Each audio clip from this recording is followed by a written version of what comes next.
What we'll start with is a question for everyone, and we'll begin with Mia. Since Joel was the first to do a presentation, we'll ask Mia this question that we'll ask all of our panelists, and that is, how does your religion feel about global warming?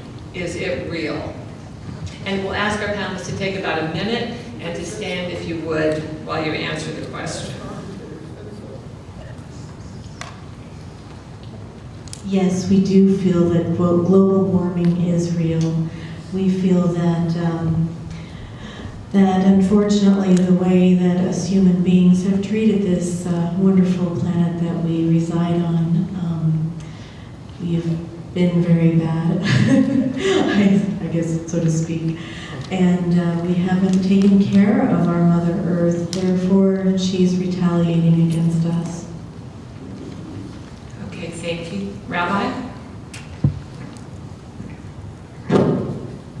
It's not yet. We don't really discuss whether it's real or not. It's kind of an assumption.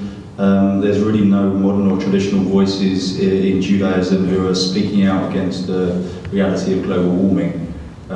So particularly in Reform Judaism, where the findings of the modern world are taken very seriously in interaction with our tradition, then absolutely we'd be on board with that. Okay, thank you. Phil? Yeah. We, in my tradition, our leadership has a lot of scientists in it, and there's some who say, yeah, it's really a real thing, and then there's others say, you know, it's just kind of a cycle that would be happening anyway. So we don't have any particular religious connection with this. Okay, thank you. Ian? Yes, we do think that global warming is real, and we think that along with the findings of science, we understand that this global warming has been created by our human actions and our human inaction, and part of our work is to help shift that balance back. Okay, thank you. And Joel? I'd say I agree with him down here. Yes, we don't actively discuss politics or these kinds of things as a format, but the individuals that I have conversations with are more prone to believing that global warming is man-made, and that we just look at the effects as we see them in society, and we can see that causes that we are making as an Earth are leading to situations like global warming. Okay, thank you. Then we'll have a round of questions for individual panelists, and we'll start with Rabbi. And the question is, Rabbi, would the Rabbi comment on the development and spread of the idea of eco-kosher, updating the interpretation of the Torah's commands? So traditional laws of kashrut, of kosher eating, have been fairly specific for most of Jewish existence. It's only really in the latter part of the 20th century, in the 21st century, that we started to talk about it.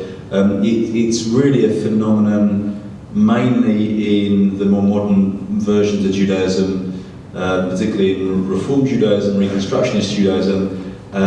What it means is that if someone can find a source of food which is more ethical than eating from a strictly kosher diet, then some people see it permissible to go along that road. So I find it very ethically, morally pleasing and attractive. But for me, there's no reason why you can't have kosher food, which is kosher meat, for instance, which is reared in an organic and ethical way. And so eco-kashrut, keeping to the laws of, or the principles of eco-kashrut, don't have to be mutually exclusive from traditional kosher laws. Thank you. Phil, why is there such resistance to the fact of global warming and humanity's part in causing it among some Christians? I have heard some Christians say that since God created the earth, only He has the power to effect such massive change. You get to ask those kinds of questions here.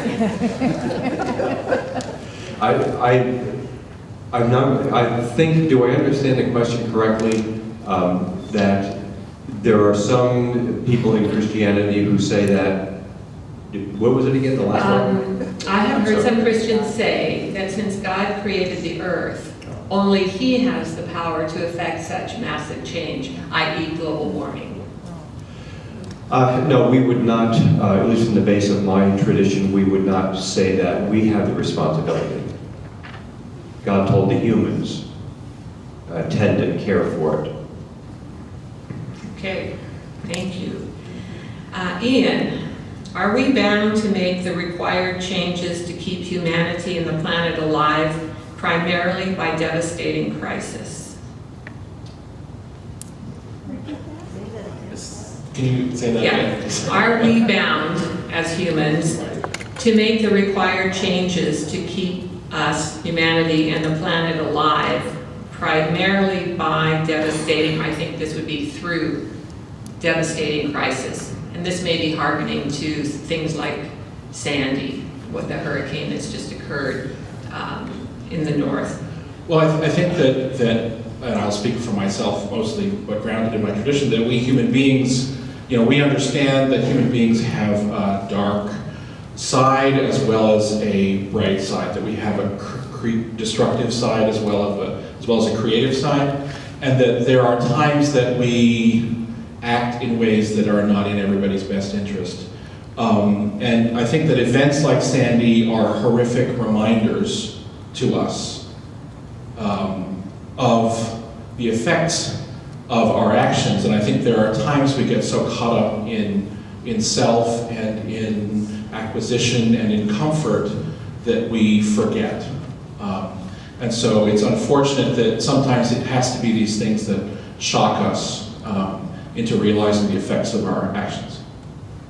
Okay, thank you. Joel, what, if any, efforts can or should be taken to limit human population in order to limit damage to other natural living things or inanimate geology? This would be according to Buddhism.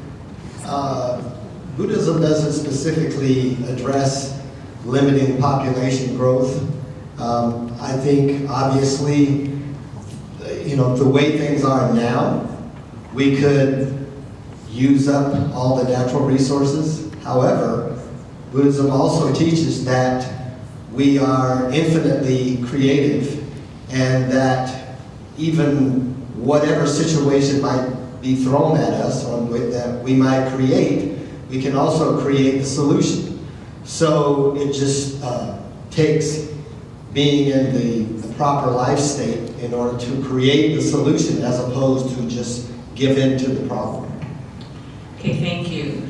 Mia, how does paganism inspire its believers to be environmental activists, or does it?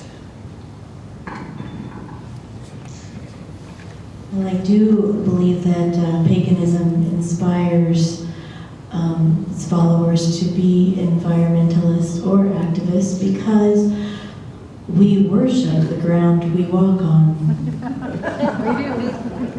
Really.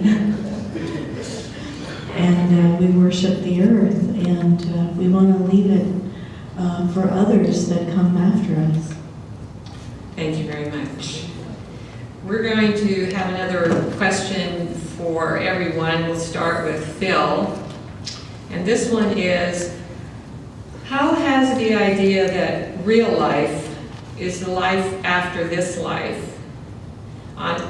we start over again. How has the idea that real life is the life after this life affected our treatment of the earth, since it appears to be just a place we leave behind?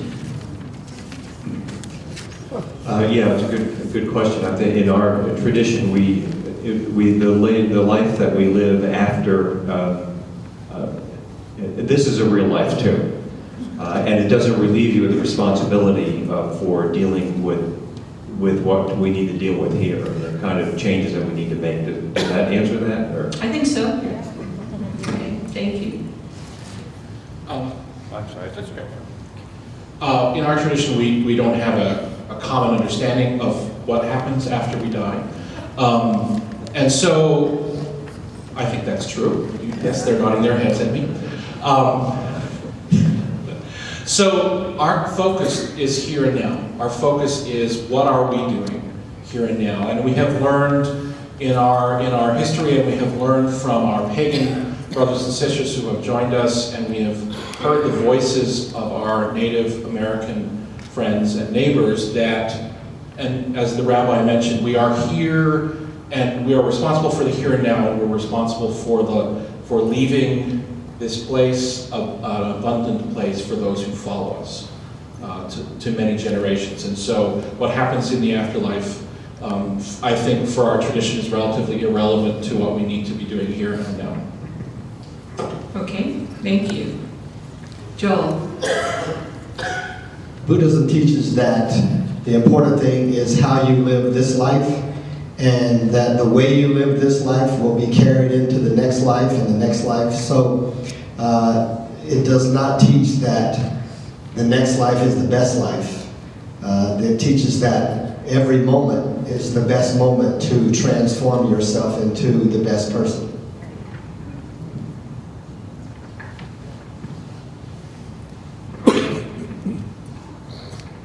Well, I have to say that a lot of us do agree with the Buddhist tradition to where that each moment you do live it to your best potential and to be good.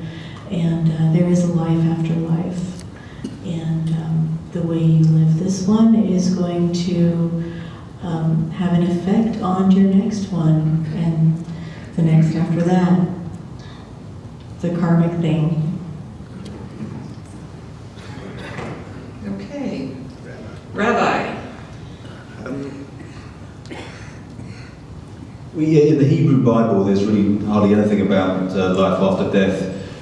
In the rabbinic period, a couple of thousand years ago, and onwards, you can find almost as many ideas about life after death as there are Jews, but it really hasn't been our focus. The real time in our history where life after death became a big thing was when the Romans had destroyed our temple, dispersed our people, and basically making our lives, less than wonderful. And when your gritty reality is less than wonderful, and that's when you start thinking about, well, maybe there's more, maybe there's life after death. And so in that period of our history, we thought about it, but most of Jewish existence, we've cared about the here and now. Okay, thank you. Now we're going to try another round of individual questions. Not try, we're going to do it. And this question goes to Ian. Yes, that's where we go. I understand in 2008, Unitarian Universalist congregations could begin earning designations of green sanctuaries by having 12 activities over 4 years focusing on worship, environmental justice, religious education, and sustainable living. Has your congregation tried to do that?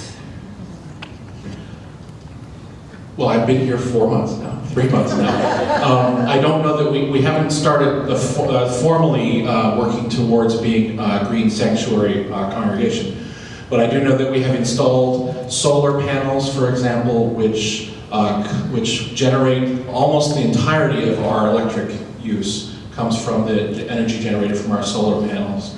And we worked hard to insulate our building properly, to keep our energy use as low as possible. So we have not started the formal process of being a green sanctuary, but there are bits and pieces of that work that we think are really important. And we talk about and think about our impact environmentally as we make decisions about what we're going to do. Okay, thank you. This next one is for Joel. How is cause and effect teaching done within your congregation?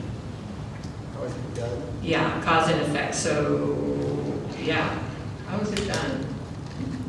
Well, there's a quote from the founder, Nichiren Daishonin.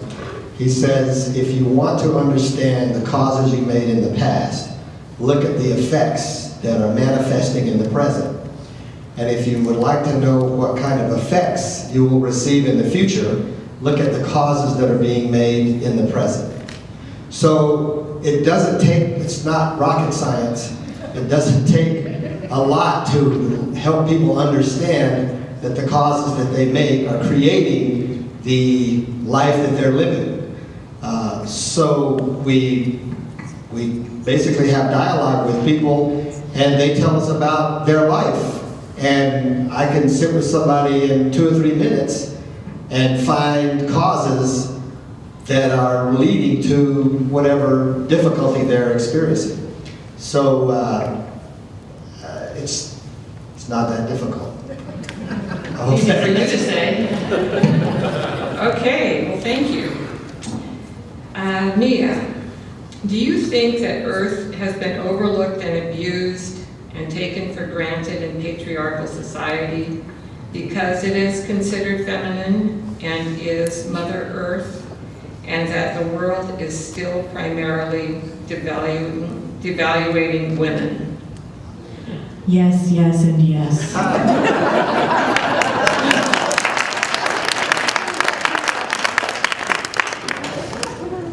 When will each and every one of us learn that men and women have been created equal in the whole balance of things with this earth? And unfortunately, our patriarchal society has hurt that. Okay, thank you. Rabbi, would you please comment on Rabbi Yohanan ben Zakkai's statement? If you have a sapling in your hand and someone should say to you, the Messiah has come, stay and complete the planting. What does that mean? Well, so the Messiah, or the Messianic era, is meant to be a time at the end of all human history as we know it, a time of total peace and perfection. In many ways, Judaism is aiming towards it, trying to bring the Messianic era about. In partnership with God, other areas of Judaism believe that you wait for a human figure who comes to proclaim the Messiah or Messianic era. Either way, Yochanan ben Zakkai says it doesn't mean that when the Messiah is proclaimed or when the Messianic era has come upon us through our work in partnership with God, that life ceases to exist. The basis of life and the basic aspects and elements of the universe will still exist. And it goes back to understanding the concentration on the here and now, living the moment that you're in, and not trying to get ahead of yourself. So, plant the sapling, make sure it grows, and then later go and greet the Messiah. Very nice. Thank you. What am I saying very nice for? I'm sorry. That's what you do. Dear. Pastor Phil, would you say ignoring climate change and continuing to pollute the earth is actually a sin for Christians? No, it's not. No, I'm just kidding. In other words, is it a sin for us to be polluting the earth, to be continued, is that right? Let me just read it again. It says, would you say ignoring climate change and continuing to pollute the earth is actually a sin for Christians? Yes.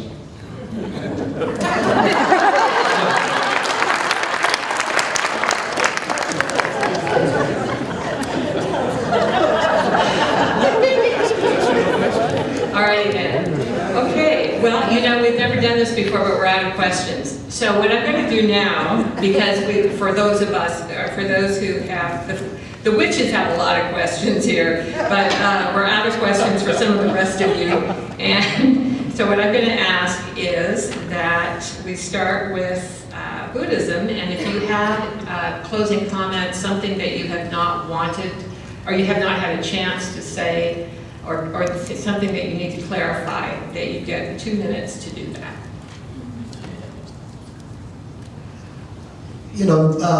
I was Southern Baptist before I became Buddhist, so it's a very different approach to life and thinking from a Buddhist perspective. Because Buddhism puts everything on the individual. We created the environment we're living in. If we don't like the environment we're living in, we have the possibility and the tools with which to change it. So we depend on ourselves and our own innate abilities. But we are also manifestations of the universe. And we have the infinite power of the universe to change whatever we want to change.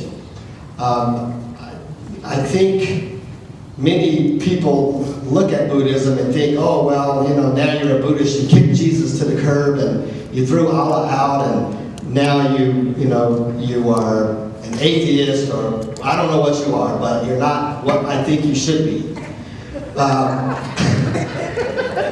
So there's a lot of I guess ignorance about Buddhism, but all the Buddhists that I know are very sincere about their practice and about the traditions that they have come from.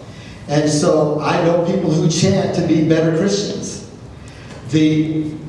Our goal is not to convert everybody to Buddhism, but to help people understand that they can be better than what they are, that they are infinitely powerful, that any situation, any karma can be transformed into something of a benefit.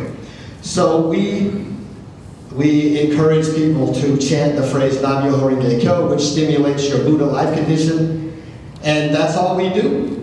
If you can add that to anything that you do or not. All we care about is, are you happy? If you're happy, that's great. If you're not, let's talk. So it's coming from a Christian background, I understand how most people, and they feel like, oh, you're worshiping a false statue or anything like that. We don't worship anything. We just work to elevate our life condition to the level of the Buddha. That's all. Thank you. Mia, you can do what Joel did and take 2 minutes to say whatever you would like to say as a closing statement, or you could answer this particular question that was for you. Does the pagan belief have a worship service? If so, please describe the role of the priestess in the service. So whichever you prefer to do.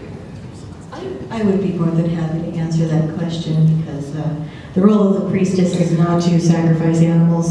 No, I'm kidding. No, the role of the priestess is to lead everyone through ritual and to lead everyone to spirit. And the way we do our rituals is we open a circle and we call in spirit, and it's normally outdoors, and we light a fire, and we bring out our intentions for that evening, whichever moon phase it is or whichever Sabbat it would be. We do like to celebrate and be thankful for everything that we do have, and for those around us as well. And this role as a priestess, we live by the reed, harm none. Okay, thank you very much. Rabbi, you can either take a couple of minutes and say whatever you would like, or we have a question, it's up to you. Do you believe God created the world and all within it for the benefit of mankind alone?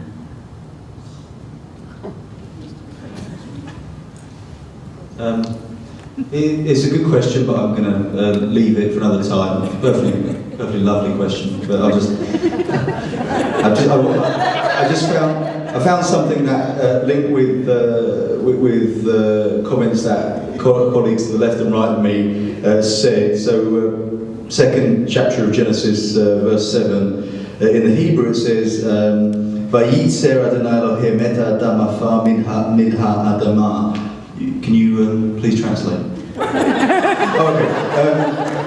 One good turn deserves another. Adonai God formed the man from the dust of the earth. So the word for in Hebrew for human beings is Adam, And the word for the earth in Hebrew is Adamah. So there's an obvious link between human beings and the earth, as colleagues here have said there in Hebraically in Judaism. Thank you. Pastor Phil, either 2 minutes on a closing comment, which by the way, everybody is being very conservative in their 2 minutes. It's only taking it like 30 seconds. We're conservative. Thank you. I think you learned too well. Okay, you can either give your 2 minutes or there's this question.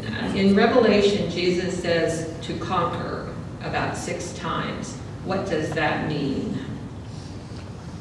That's a perfectly lovely question.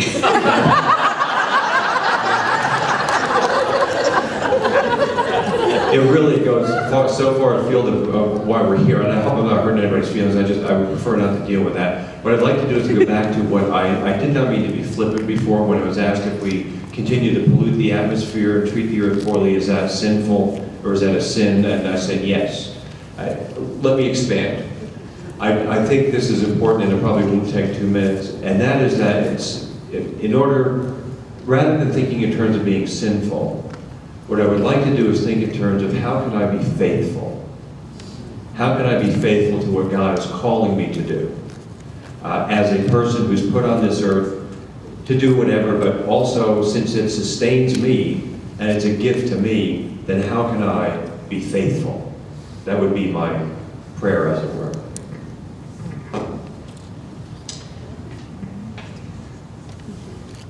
Ian, would you please take like 5 or 10 minutes? That's a dangerous thing to say. No, would you please give us a 2-minute conclusion? Thank you, and you get the last word. Oh, well. What I wanted to say was something that was sparked by, I can't remember who mentioned, I think it was you, Phil, who talked about sharing with our neighbor who has less.